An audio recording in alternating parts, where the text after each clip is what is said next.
할렐루야! 오늘도 예배의 자리에 나오신 여러분들을 주님의 이름으로 환영하고 축복합니다. 우리 앞뒤자로 서로 인사하겠습니다. 사랑합니다. 큰 은혜 받읍시다 하고 서로 인사하겠습니다.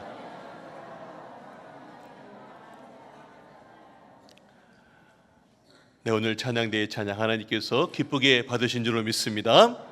설교 제목 한번 보여주시기 바랍니다. 오늘 설교 제목은 복음의 길 네 번째, 이고니온 루스드라 지역에서 있었던 메시지입니다. 박수와 돌팔매 사이에서입니다. 한번 따라합시다. 박수와 돌팔매 사이에서. 자, 지난 한 주가 우리는 지방연합 부흥성회를 통해서 참 귀한 은혜를 받았습니다. 그러시죠? 예, 큰 소리로 찬양했고 기도의 열기도 뜨거웠고 말씀 앞에 마음의 감동이 가득했습니다. 그런데 성도 여러분, 저는 오늘 솔직한 질문 하나로 설교를 시작하고자 합니다. 자, 부흥성회를 마치고 집에 돌아가셨을 때 여러분은 어떠셨습니까? 교회에서 그렇게 큰 은혜를 받았는데 집에 오니 아직도 싱크대에 있는 설거지가 그대로 쌓여있고, 남편도 여전하고 아내도 여전하고, 자녀 걱정은 마음을 무겁게 하고, 몸의 아픔도 생활의 염려도 여전히 나를 기다리고 있습니다. 모든 것들이 변하지 않은 채 그대로 나를 기다리고 있지 않습니까? 내가 은혜를 받은 게 맞나? 왜 현실은 하나도 안 바뀌었지? 혹시 이런 마음이 드셨던 분 계십니까? 제가 솔직하게 말씀드리겠습니다. 성도 여러분, 그게 정상입니다. 은혜는 현실을 없애주는 것이 아니라 현실 한복판에서 다시 서게 하시는 주님의 능력인 줄로 믿습니다. 자, 그렇다면 그 힘은 어디에서 오는 것일까요? 그 힘은 도대체 어디에서 오는 것일까요? 오늘 우리는 바울의 이야기를 통해서 그 답을 함께 보겠습니다. 자, 지도 한번 보여주시기 바랍니다. 자, 바울의 1차 선교행은 저 오른쪽 맨 밑에 1번 저 수리아 안디옥에서 시작되었습니다. 안디옥 교회가 금식하며 기도할 때 성령께서 바울과 바나바를 따로 세우게 하셨습니다. 그리고 두 사람은 저 2번 구브로 섬을 갔고, 그 구브로 섬을 지나 소아시아 남쪽 해안 저 3번 버가 지역에 도착했습니다. 그런데 그곳에서 마가가 중간에 돌아간 것입니다. 그러나 바울과 바나바는 멈추지 않았습니다.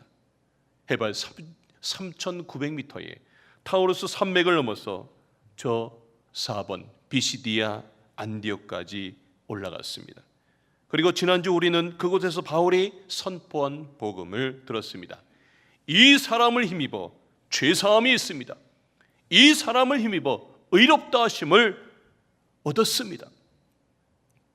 그리고 오늘 바울과 바나바는 이제 5번 이고니온과 6번 루스드라 지역으로 나아갑니다.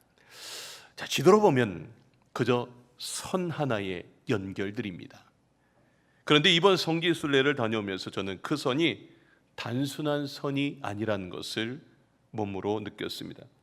그것은 높은 산맥을 넘는 길이었고, 낯선 도시의 두려움을 마주하는 길이었고요, 언제 어디서 돌이 날아올지 모르는 위험한 길이었습니다. 한마디로 복음을 위해 자기 몸을 다 내어놓아야 하는 길이었습니다. 그 길 위에는 늘 두 가지가 기다리고 있었습니다. 하나는 환영하는 박수가 있었고요, 또 다른 하나는 반대하는 돌팔매 질이 있었다는 겁니다. 환영과 반대, 박수와 돌팔매 사이 속에서 바로 그 극단적인 둘 사이에서 복음의 길을 잃지 않았습니다. 어떻게 바울이 이 복음의 길을 잃지 않았을까요? 오늘 말씀은 짧고 강력하게 우리에게 답합니다. 오늘 화면 한번 보여주시기 바랍니다. 네. 주를 힘입어라고 하는 메시지입니다. 화면 한번 보여주세요. 네, 오늘 사도행전 13장 3절. 자, 빨간색 글씨 한번 읽어봅시다. 시작. 주를 힘입어. 예, 주를 힘입어. 바울이 주를 힘입었기 때문에 이 모든 사역을 감당했습니다. 사랑하는 성도 여러분, 부흥의 이후 저와 여러분이 오늘 이 말씀을 깊이 되새기시고 주를 힘입어 다시 복음의 길을 나아가는 우리 강아지와 함께 성도님들 되시길 주님의 이름으로 축원합니다. 첫 번째 메시지입니다. 자, 반대 앞에서, 자, 우리의 인생에 반대를 만나요. 자, 그때 우리가 뭘 해야 될까요? 주를 힘입어 담대히 서야 됩니다. 한번 따라합시다. 반대 앞에서 주를 힘입어 담대히.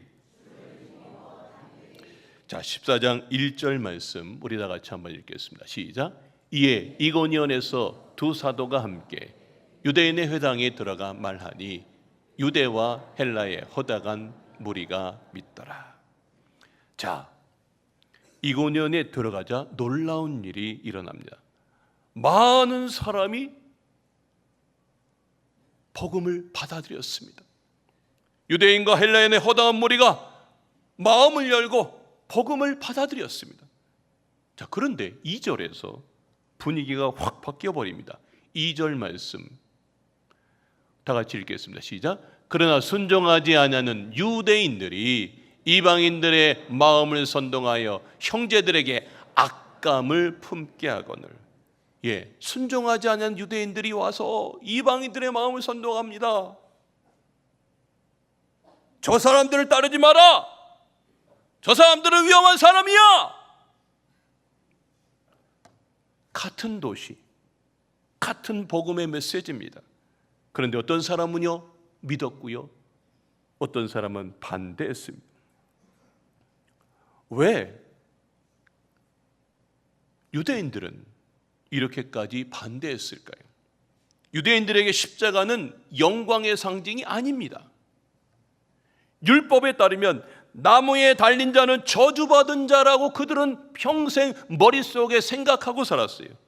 그런데 바울은 바로 그 십자가에 달려 죽으신 예수가 우리의 구원자다, 우리의 메시아다, 그렇게 이야기하는 겁니다. 게다가 율법의 공로가 아니라 예수 그리스도를 믿음으로 죄사함과 의롭다 하심을 얻는다고 선포를 합니다. 그러니 그들에게 복음은 단순한 새 가르침이 아니었습니다. 그들이 붙들고 있던 신앙의 틀을 흔드는 말씀이었습니다. 그래서 강력하게 아니다 그러면서 반대를 했던 겁니다. 자, 이 어려운 상황 속에서 바울이 어떻게 할까요? 자, 오늘 3절 메시지 우리 한번 다 같이 읽겠습니다. 시작.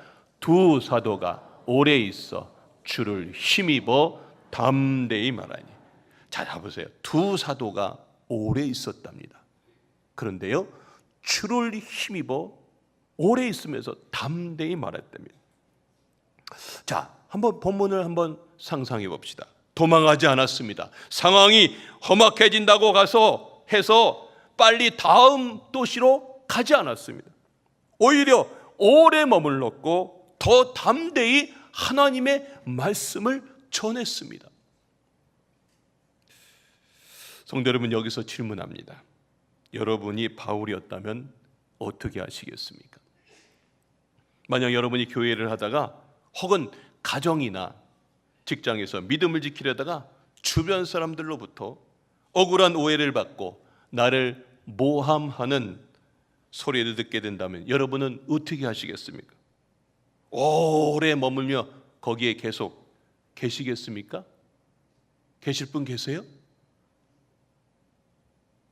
저는 솔직히 자신이 없습니다. 저 같으면 분위기를 보니 야, 여기는 때가 아닌 것 같아 하면서 저는 다음 도시로 빠르게 갔을 것 같습니다. 자, 그런데 오늘 본문의 바울은 왜 이렇게 오래 머물렀을까요? 이 본문을 묵상하면서 이런 거구나 깨달으면서요. 그의 중심이 사람의 반응에 있지 않았기 때문이라는 겁니다. 사람들이 좋아한다고 복음의 길이 열린 게 아니었습니다. 사람들이 싫어한다고 복음의 길이 막힌 게 아니었습니다. 그의 길은 주님께 붙들린 길이었습니다. 우리는 사람의 반응에 얼마나 흔들립니까? 인터넷 SNS에 올린 글에 좋아요가 많으면 그냥 기분이 막 좋아하고, 반응이 없으면 괜히 그 글 막 지우려고 합니다. 누군가 댓글 하나 달았는데 톤이 좀 차갑게 느껴지다 싶으면 하루 종일 그게 마음에 걸립니다. 회사에서도 그렇습니다. 열심히 준비한 기획안인데 상사가 하고 무심한 말 한마디로 끝내면 그날 저녁 밥이 넘어갈까요? 안 넘어갈까요? 안 넘어갑니다. 교회 안에서도 그렇습니다. 열심히 섬겼는데 아무도 안 알아줍니다. 그러면 마음이 상해요. 좋은 마음으로 한 말인데 오해를 받으면 다시는 내가 아무것도 하지 말아야 되겠다라는 생각이 들어요. 성도 여러분, 이것이 바로 사람의 반응이라는 모래 위에 세운 마음입니다. 인정받을 때는 괜찮아 보입니다. 그러나 오해의 바람, 실망의 바람이 불면 금방 그게 흔들립니다. 누군가 내 마음을 몰라주고 좋은 뜻으로 한 일을 오해할 때 우리의 마음은 쉽게 흔들립니다. 그러나 반석 위에 선 사람은 다릅니다. 아무도 알아주지 않아도 사명을 버리지 않습니다. 반대가 있어도 주님께 받은 길, 이 사명의 길을 포기하지 않습니다. 사람의 말이 마음을 아프게 할 수는 있지만 인생의 그 기초는 흔들 수 없습니다. 오늘 사도 바울은 사람들의 반응보다 더 깊은 곳에 서 있었습니다. 그 깊은 곳은 바로 예수 그리스도였습니다. 할렐루야! 그 단단한 반석 위에 서 있었기에 그는 주를 힘입어 담대히 말할 수 있었던 것입니다. 오늘 강화중학교의 성도 여러분, 이제 사람의 반응이 아니라 반석 대신 예수 그리스도 위에 굳게 서는 우리 모든 성도님들 되시길 주님의 이름으로 축원합니다. 두 번째 메시지입니다. 자, 우리가 인생에 살다 보면 박수, 그냥 막 환영을 받고 내가 높아질 때가 있어요. 그 박수 앞에서 우리가 뭘 해야 되냐면 자신을 잊지 말아야 됩니다. 한번 따라합시다. 박수 앞에서 자신을 잊지 마십시오. 지도 한번 보여주십시오. 자, 이제 이고니온에서 바울이 저 6번 루스드라 지역으로 이동을 합니다. 자, 이제 저를 좀 보여주십시오. 자, 그곳에서 태어날 때부터 걷지 못하던 장애인을 만납니다. 단 한 번도 자기 발로 서지 못한 사람이 이 집회에 온 거예요. 바울이 메시지 전하다 그를 딱 주목합니다. 그런데 그 사람 마음에 뭔가 마음이 대단히 그 믿음이 있는 것을 보시고 바울이 큰 소리로 이렇게 이야기합니다. 자, 사도행전 14장 10절 우리 다 같이 한번 읽겠습니다. 시작. 큰 소리로 이르되 내 발로 바로 일어서라 하니 그 사람이 일어나 걷는지라. 할렐루야. 내 발로 바로 일어서라 그랬더니 그 사람이 일어나 걸었답니다. 할렐루야. 놀라운 일이 벌어졌습니다. 한 번도 걸어보지 못했던 그 사람이 사도 바울이 그냥 메시지를 전했을 뿐인데 내 발로 일어서, 그 메시지에 사람들이 매일 한 번도 걷지 못했던 그 사람이 벌떡 일어서는 것을 본 거예요. 놀라운 일이 벌어졌습니다. 여러분, 이 장면을 한번 상상해 보십시오. 평생 못 걷던 사람이 지금 내 눈앞에서 걷고 있습니다. 여러분이 그 자리에 서 계셨다면 어떠셨겠습니까? 아마 소름이 돋으셨을 겁니다. 야, 하나님이 살아계시다! 할렐루야, 예수님이 좋은 걸, 이러면서 놀라운 일이 벌어졌을 거예요. 그런데 루스드라 사람들의 반응이 좀 다릅니다. 그들은 루가오니아 방언으로 이렇게 외쳤답니다. 자, 11절 중반절부터 13절까지. 자, 신들이 사람 형상으로 우리 가운데 오셨다. 이 사람들은 이렇게 생각한 거예요. 그렇게 생각해서 바나바는 제우스, 우리가 잘 아는 제우스 신이라는 것으로 이야기했고요. 바울은 그 중에 말하는 자이므로 헤르메스, 여러분 잘 아는 에르메스이죠. 이제 헤르메스라고 그렇게 이야기합니다. 제우스 헤르메스라고 합니다. 자, 그리고 나서 저 시외에 제우스 신당의 제사장이 소하고 화환들을 가지고 대문 앞에 와서 무리와 함께 뭐를 해요? 제사한답니다. 신들이 왔으니까 야, 이제 우리 제사하자 하면서 이런 분위기가 된 겁니다. 자, 여러분, 이 본문을 묵상해보면서 이걸 요즘 말로 하면 이런 것 아닐까요? 당신은 정말 특별한 사람입니다. 역시 당신밖에 없습니다. 이번 일은 당신이 살렸습니다. 사방에서 막 칭찬이 쏟아집니다. 사람들이 다 나를 높여주는 순간입니다. 자, 여기서 여러분께 질문합니다. 여러분이 바울이었다면 어떻게 하셨겠습니까? 여러분이 기도해 갖고요, 여러분이 기도해서 평생 못 걷던 사람이 벌떡 일어났어요. 사람들이 여러분을 막 신처럼 대합니다. 그리고 소를 끌고 와서 막 제사를 드리려고 해요.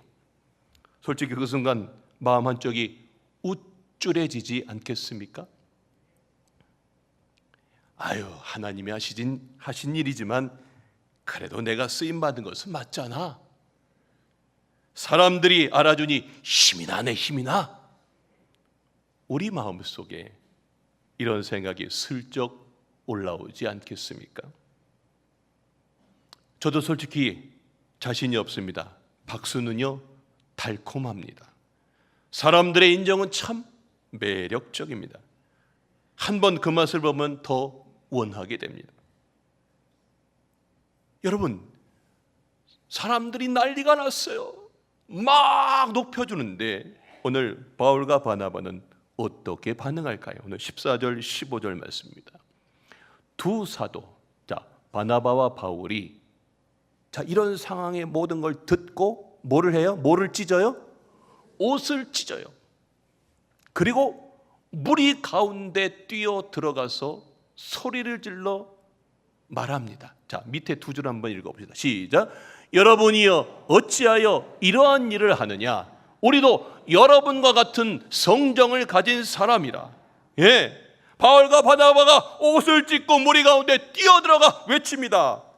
여러분, 우리는 신이 아닙니다. 우리는 구원자가 아닙니다. 우리도 여러분과 똑같은 사람입니다. 그저 우리는 통로일 뿐입니다. 여러분, 막 누군가 나를 이렇게 높여줄 때 그 박수 받는 자리 앞에서 바울은 자신이 누구인지를 잊지 않았다는 거예요. 여러분, 오늘 우리도 박수 앞에 설 때가 있습니다. 사람들이 나를 알아줘요. 내 수고를 칭찬합니다. 내가 없으면 안 되는 사람처럼 사람들이 막 말해줘요. 그때 좋아요, 좋아요. 좋죠? 네. 교회 안에서도 그렇습니다. 여러분, 부흥회가 은혜로웠습니다. 말씀도 좋았고 찬양도 좋았고 강사 목사님을 통해 큰 감동을 받았습니다. 그러나 그 은혜가 강사님이 정말 대단하셨어 로 끝나면 안 됩니다. 은혜를 주신 분은 하나님이십니다. 할렐루야. 사람은 통로라는 거예요. 그래서 강사님이 늘 기도할 때마다 주님, 저는 십자가 뒤에 숨겨주고 오직 주님만 드러나게 하여 주시옵소서. 매번 그 기도한 거 여러분 알고 계십니까? 네. 여러분, 바로 이겁니다. 제가 성지 순례를 다녀오면서 제 마음에 남는 장면이 있습니다. 에베소의 원형극장 유적인데요, 한때 수많은 사람들이 환호했던 자리, 2만 5천 명, 3만 명이 들어가는 자리인데요, 지금은 뭐만 있냐면 돌기둥하고 잡초만 있어요. 사람의 박수는요 오래 가지 않습니다. 사람이 세운 것은 언젠가 흔적만 남습니다. 하지만 하나님께 돌려진 영광은 사라지지 않는 줄로 믿습니다. 성도 여러분, 제가 이걸 보면서 박수도 우리에게 박수 받는 자리가 이게 시험이구나라고 하는 깨달음이었어요. 여러분, 실패만 믿음을 흔드는 것이 아닙니다. 성공도 우리의 믿음을 흔들어요. 박수가 내 기초가 되는 순간, 박수가 멈추면 어떻게 될까요? 내 마음도 막 흔들립니다. 사람들이 알아줄 때만 기쁘고 사람들이 몰라주면 견디기 어렵다면, 지금 내 마음은 반석 위에 서 있는 게 아니라 사람의 인정이라고 하는 모래 위에 서 있는 겁니다. 사랑하는 성도 여러분, 박수를 이기는 길은 겸손한 척하는 게 아니라 내가 누구인지 정확히 아는 겁니다. 하나님, 나는 주인이 아닙니다. 나는 하나님의 통로입니다. 내가 한 것이 아니라 하나님이 하신 것입니다. 여러분, 사람들이 알아줄 때일수록 더 분명히 고백합시다. 주님, 저는 통로일 뿐입니다. 영광은 오직 하나님께 돌립니다. 오늘 우리들 모두가 이렇게 겸손한 하나님의 귀한 성도님들 되시길 주님의 이름으로 축원합니다. 세 번째, 마지막 메시지입니다. 자, 우리가 인생을 살다 보면 돌팔매를 맞을 때가 있습니다. 자, 그 돌팔매 앞에서 우리는 어떻게 되냐면 다시 일어나게 하시는 주님을 바라봐야 됩니다. 한번 따라합시다. 돌팔매 앞에서 다시 일어나게 하시는 주님. 자, 이제 완전히 장면이 바뀝니다. 자, 19절 말씀 우리 다 같이 한번 읽어볼까요? 시작. 유대인들이 안디옥과 이고니온에 와서 무리를 충동하니 그들이 돌로 바울을 쳐서 죽은 줄로 알고 시외로 끌어내치니라. 자, 충동했고 사람들이 난리떠요. 사람들이 저들을 쳐라 그랬더니 돌을 다 들어서 바울을 향해서 돌 던지는 거예요. 돌을 맞고 바울이 번쩍했겠죠. 피투성이가 납니다. 신음소리가 납니다. 푹 하고 쓰러져 고꾸라집니다.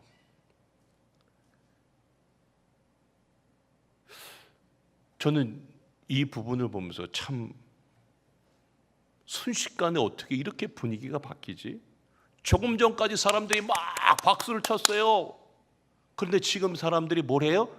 돌을 던지고 있어요. 조금 전까지 신이 내려오셨다라고 외치던 사람들이 지금은 그를 완전히 죽여갖고 거의 반 죽여갖고 성 밖에 내다 버려요. 무자비한 돌팔매에 바울은 쓰러지고 사람들은 그가 죽은 줄 알고 성 밖으로 끌어냅니다. 성도 여러분, 저는 이 장면이 참 무섭다라는 생각이 듭니다. 사람의 마음이요, 이렇게 빨리 바뀔 수 있다는 것이 너무 무섭습니다. 여러분, 이게 세상의 평가입니다. 오늘 환호하다가 내일 등 돌리고 하루에도 12번씩 마음이 바뀌는 게 이게 사람 마음입니다. 여기서 여러분께 질문합니다. 만약 여러분이 바울이었다면 돌에 맞아 성 밖에 던져진 순간 여러분은 어떻게 하셨겠습니까? 저는 솔직히 생각해 봤습니다. 저 같으면 다시 그 성으로 들어가지 못했을 것 같습니다. 저 같으면 마음의 문을 닫고 한동안 아무 말도 못했을 것 같습니다. 내가 이 사람들을 위해서 복음을 전하러 왔는데 이 사람들이 나한테 이렇게까지 하는구나. 그 생각에 마음이 너무 아파서 다시 그 자리로 들어갈 엄두가 나지 않을 것 같습니다. 여러분 어떠십니까? 우리는 실제 돌에 맞지 않아도 주저앉을 때가 많습니다. 말 한마디에 마음이 내려앉고요, 열심히 섬겼는데 돌아온 차가운 반응에 며칠씩 마음이 아픕니다. 오해 하나에 밤잠 설치고요, 가족에게 받은 상처와 직장에서의 억울한 평가의 마음이 무거워집니다. 자녀 문제의 아픔, 계속되는 몸의 질병, 기도해도 응답이 보이지 않는 시간들, 이 모든 것이 우리 삶에 날아오는 돌팔매와 같습니다. 그 돌들이 날아올 때 우리는 쉽게 주저앉습니다. 나는 왜 이렇게 살아야 돼? 하나님, 왜 내 삶이 이렇게 두세요? 은혜를 받았는데 왜 현실은 그대로인가? 그런 생각이 들죠. 자, 오늘 본문을 봅시다. 바울은 지금 말 그대로 차가운 흙바닥에 버려졌습니다. 온몸은 상했고요, 사람들은 그를 죽은 줄 알고 성 밖에 내다버렸어요. 모든 것이 끝난 것 같은 자리입니다. 그런데 이 이야기는 여기서 끝나지 않았다는 겁니다. 우리가 읽지는 않았지만 이어지는 20절에 너무나 가슴 뭉클한 장면이 등장합니다. 우리 다 같이 한번 읽겠습니다. 시작. 제자들이 둘러섰을 때에 바울이 일어나 그 성에 들어갔다가 이튿날 바나바와 함께 더베로 갔어. 자, 바울이 일어났대요. 그리고 자신이 죽은 줄 알고 성 밖에 내다버렸던 바로 그 성에, 나한테 돌 던졌던 그 성에, 그곳으로 다시 걸어 들어갔답니다. 성경은 바울이 그 성에 다시 들어가서 무엇을 했는지 자세히 설명하지 않습니다. 그러나 한 가지는 분명합니다. 바울은 결코 복수하러 들어간 것이 아닙니다. 마음의 원망이나 도끼를 품고 들어간 게 아닙니다. 그렇다면 왜 들어갔을까요? 그는 제자들이 있는 자리로 돌아간 것입니다. 방금 전까지 스승이 돌에 맞는 모습을 보며 두려움에 떨고 있었을 그 믿음의 사람들 곁으로 돌아간 것입니다. 그들을 위로하고 붙들어주기 위해 다시 그 성으로 들어갔습니다. 그리고 그 다음날 바울은 더베라고 하는 곳으로 향합니다. 그리고 21절을 보면 그는 그곳에서도 낙심하지 않고 복음을 전하고 많은 사람을 제자로 삼습니다. 거기서 끝이 아닙니다.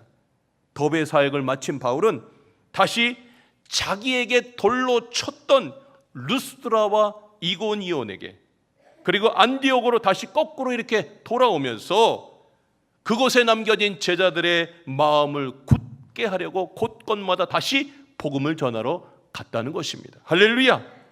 사람들은 바울을 성 밖으로 끌어냈지만 주님은 바울을 다시 일으켜 복음의 길 위에 서게 하셨습니다. 왜입니까?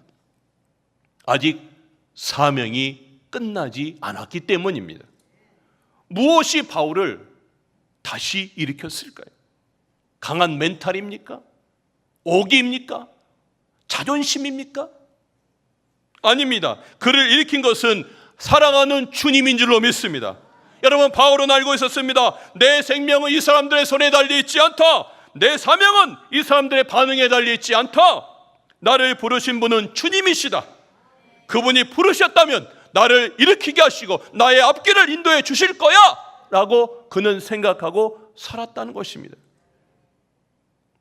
자, 오늘 저는 성경에 아주 또 눈에 들어오는 중요한 장면 하나가 있습니다. 오늘 저 빨간 것이 제자들이 둘러섰을 때에 라고 하는 표현입니다. 돌에 맞아 성 밖에 버려진 바울 곁에 제자들이 둘러섰다는 거예요. 그들이 바울에게 무슨 말을 했는지 기록되진 않았습니다. 다만 그들은 그 자리에 있었습니다. 상처 입은 사람을 혼자 두지 않았습니다. 끝난 것처럼 보이는 사람 곁을 떠나지 않았다는 것입니다. 죽은 줄 알고 버려진 사람을 믿음으로 다 둘러섰다는 겁니다. 성도 여러분, 이게 교회입니다. 교회는 상처 없는 사람들이 모이는 곳이 아닙니다. 돌에 맞은 사람, 마음이 내려앉은 사람, 다시 일어날 힘조차 없는 사람들이 주의 은혜 안에서 다시 일어나는 것이 교회인 줄로 믿습니다. 때로 우리에게 필요한 것은 많은 말이 아닙니다. 정답을 설명해 주는 사람도 아닙니다. 조용히 곁에 서서 믿음으로 둘러싸주는 사람입니다. 당신은 끝나지 않았습니다. 주님이 다시 일으킬 것입니다. 우리가 함께 있겠습니다. 이 믿음의 둘러섬 속에서 바울이 일어났습니다. 그리고 다시 그 성으로 들어갔습니다. 사랑하는 성도 여러분, 우리 강화중앙교회가 이런 공동체가 되기를 주님의 이름으로 축원합니다. 상처 입은 사람을 혼자 두지 않는 교회, 주저앉은 사람을 다시 은혜의 자리로 세워주는 교회, 서로의 곁을 지켜주며 다시 일어나게 하시는 주님의 은혜를 경험하는 복된 믿음의 공동체가 되시길 주님의 이름으로 축원합니다. 결론의 말씀입니다. 오늘 우리는 바울과 바나바의 길을 따라갔습니다. 그 길에는 박수도 있었고요, 돌팔매도 있었습니다. 그러나 바울은 그 둘 사이에서 길을 잃지 않았습니다. 박수 앞에서는 나를 높이고 싶어지고, 돌팔매 앞에서는 모든 것을 멈추고 싶어집니다. 그러나 바울은 박수 앞에서도 자신을 잊지 않았고요, 돌팔매 앞에서도 사명을 놓지 않았다는 겁니다. 그는 강한 사람이어서 이긴 것이 아니라 주를 힘입었기 때문에 이 모든 것을 감당한 사람인 줄로 믿습니다. 예수님께서 말씀하셨죠. 비가 내리고 창수가 나고 바람이 불어도 반석 위에 세운 집은 쓰러진다, 안 쓰러진다? 쓰러지지 않는다. 반석의 믿음은 문제없는 믿음이 아닙니다. 문제 속에서도 다시 서는 믿음인 줄로 믿습니다. 성도 여러분, 지금 여러분은 무엇 위에 서 있으십니까? 사람들의 박수 위에 서 있습니까? 사람들의 평가 위에 서 있습니까? 아니면 반석 대신 예수 그리스도 위에 서 계십니까? 돌팔매 같은 현실에 있다면 주를 힘입어 다시 일어서시길 주님의 이름으로 축원합니다. 박수 속에 있다면 자신을 잊지 않고 하나님께 영광을 돌리시길 주님의 이름으로 축원합니다. 이제 부흥의 이후에 우리에게 필요한 것은 더 뜨거운 감정만이 아닙니다. 더 강한 결심도 아닙니다. 바로 주를 힘입는 것입니다. 반석 대신 주님 위에 다시 서는 것인 줄로 믿습니다. 여러분, 화면 한번 보시죠. 우리 한 가지만 붙드시면 됩니다. 예수 그리스도, 그분만이 우리의 반석입니다. 믿으십니까? 한번 따라합시다. 예수 그리스도, 그분만이 우리의 반석입니다. 자, 화면을 보시고 우리 다시 한번 고백합시다. 시작. 예수 그리스도, 그분만이 우리의 반석입니다. 아멘. 여러분, 우리 가정이 그 반석 위에 세워지고 우리 교회가 그 반석 위에 세워져서 우리 성도들이 다시 복음의 길을 걷게 되는 우리 강화주와 함께 모든 성도님들 되시길 주님의 이름으로 축원합니다.